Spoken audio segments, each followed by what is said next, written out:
Huwag maging dayuhan sa sarili nating bayan. Halika, ating alamin. Bayan ng Kiambaa, ating tuklasin.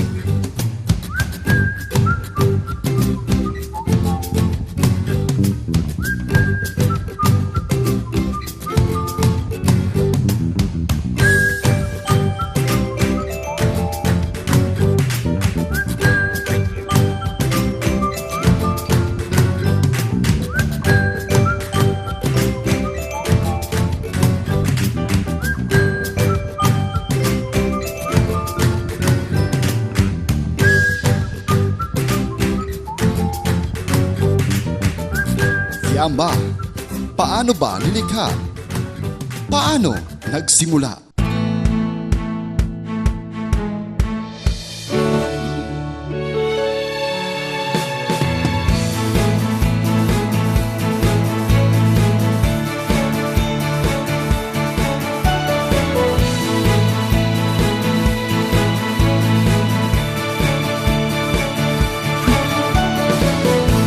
Ayon sa ilang katutubong Tiboles na namamalagi sa lugar, ang Kiambaa ay mula sa pangalan ng isang sikat na Tiboli chieftain na si Datu Kiambaa, at ang bayang ito ay unang tinawag na Kitagas.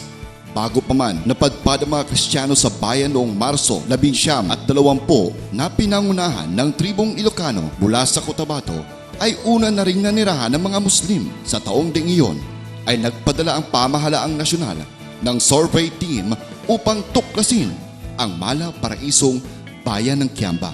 Makaraan ng isang taon, umpisang dumating ang mga nakipagsapalaran at nais ng manirahan sa bayan ng Kiambaa, at sa paglawak, pagrami ng mga naninirahan bilang isang nagsisimulang komunidad na pagkasunduan ng mga ninunong naninirahan na magkaroon ng karapatan ang bawat isa na pumili ng kanilang maging liderato. Kaya naman, sa taong 1947, ika-18 araw ng Agosto, naging isang ganap na bayan ng Kiambaa sa pamamagitan ng Executive Order No. 82.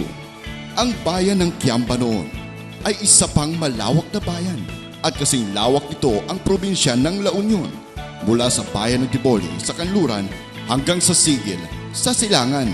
Sa paglipas ng ilang taon at sa unti-unting pagdami ng populasyon, taong 1959, ika-18 araw ng Marso, ay nilikha ang Maitum bilang isang bayan mula sa Pangi sa Silangan nito hanggang Tiboli sa kanluran, at taong 1971 naman ay nilikha ang Maasim bilang isang bayan mula sa Lumasal hanggang Sigil. Sa tulong ng mga magagaling na naging liderato ng Kiambaa, ay nabuo ang lugar bilang isang ganap at kaaya-ayang bayan na tinaguriang paraiso ng Sarangani.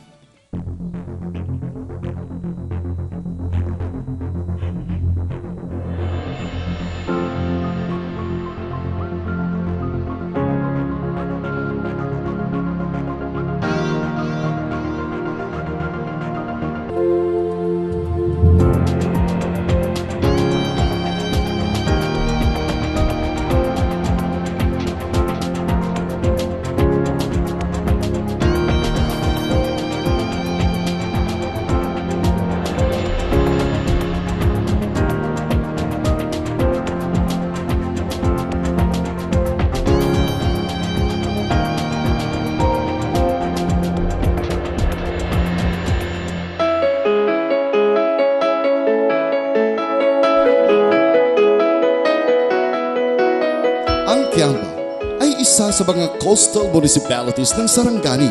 Mula sa siyudad ng General Santos ay mayroon itong 71 kilometrong layo o 1 oras at kalahating lakbay daan ang Macar-Sigil Road. Siyempre, pampublikong commuter's van ang pwede mong sakyan patungo ng Kiambaa, na may terminal na matatagpuan malapit lamang sa Fitmart Mall sa Jensan, at meron rin sa harap ng SM Mall Jensan at KCC Mall of Jensan.